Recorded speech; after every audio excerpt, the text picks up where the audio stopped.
So student, अब हम देखते हैं कि सब्सटेंस को हम लोग अलग अलग नहीं कर सकते हैं डिफरेंट काइंड ऑफ मैटर में बाय फिजिकल प्रोसेस। जैसे कि मैं आपसे कहूँ कि वाटर है और वाटर में किससे बना हुआ है, हाइड्रोजन और ऑक्सीजन। मैं आपसे कहूँ कि आप इनको अलग करके दिखाइए, तो आप क्या ऑक्सीजन और हाइड्रोजन को अलग कर पाएंगे? नहीं, क्योंकि फिजिकली ये प्रोसेस से ये पॉसिबल नहीं है। मतलब आप हाइड्रोजन और ऑक्सीजन को अलग नहीं कर सकते हो। जैसे कि शुगर है, वो जिस भी कार्बन और हाइड्रोजन और ऑक्सीजन से बनी हुई है, उसमें भी हम लोग क्या नहीं कर पाएंगे, उसको अलग नहीं कर पाएंगे।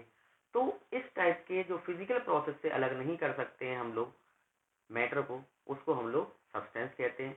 और आप देखेंगे कि सब्सटेंस का जो कॉम्पोजिशन होगा, मीन्स जिस तरीके से वो बने हुए हैं, वो हमेशा सेम रहेगा थ्रू आउट एटॉमिक और मॉलिकुलर लेवल। मीन्स अगर वो एटम से मिलकर बने हुए हैं तो हर जगह उनका कॉम्पोजिशन सेम होगा, और अगर मॉलिक्यूल से बने हुए हैं तो उनका मॉलिकुलर लेवल पर भी जो कॉम्पोजिशन होगा वो सेम होगा। कैसे?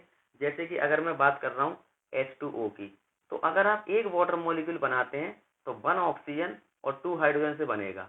एक अगर आप सोडियम क्लोराइड का मॉलिक्यूल बना रहे हैं तो आप देखेंगे 1 सोडियम एंड 1 क्लोरीन से बनेगा। मीन्स इनका कॉम्पोजिशन चेंज नहीं होगा। अगर आप 2 मॉलिक्यूल्स बनाते हैं तो आप देखेंगे यहाँ पर, अगर मैं 2 मॉलिक्यूल्स की बात करूंगा तो यहाँ पर 2 ऑक्सीजन लगेंगे तो 4 क्या लगेंगे आपके, हाइड्रोजन। मीन्स इनका कॉम्पोजिशन का जो रेशियो है वो कभी भी चेंज नहीं होगा। Now student, we will move to the next property, that is characteristics of substance.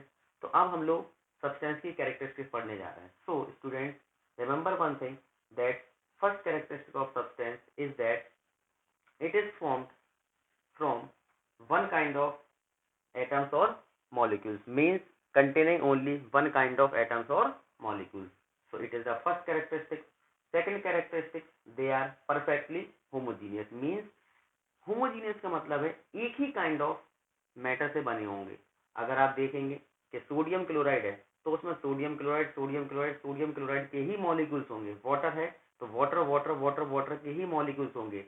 जैसे कि हमारे पास वाटर होता है तो ये नहीं कि उसमें वाटर का एक ही मॉलिक्यूल, बहुत सारे मॉलिक्यूल्स मिलके हमारा इतना सारा वाटर बनाते हैं। तो मतलब जिसमें same kind of substance present होंगे वो हमारा कहलाएगा क्या, homogeneous. Means that can not be separated easily, है ना। जैसे कि शुगर सॉल्यूशन है, तो इस तरीके के जो मिक्सचर्स होंगे वो आपके जो सब्सटेंस होंगे वो होमोजीनियस होगा।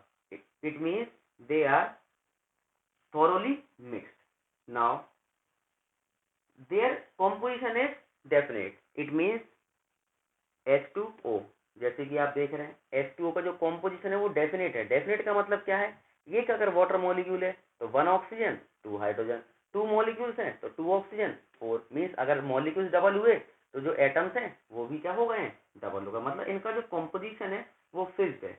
उसके बाद फिर आप देखते हैं कि जो सब्सटेंस होंगे उनके melting point, boiling point, density हमेशा फिक्स होगी। मीन्स इनकी डेंसिटी कभी चेंज नहीं होगी, क्योंकि एक्चुअली ये सेम काइंड ऑफ सब्सटेंस मतलब एटम्स और मॉलिक्यूल से बने हुए हैं, इसलिए इनके मेल्टिंग पॉइंट, बॉइलिंग पॉइंट और डेंसिटी आपकी क्या होगी, सेम होगी। उसके बाद फिर हम देखेंगे कि सब्सटेंस को 2 कैटेगरी में क्लासीफाई किया गया है। That is first one is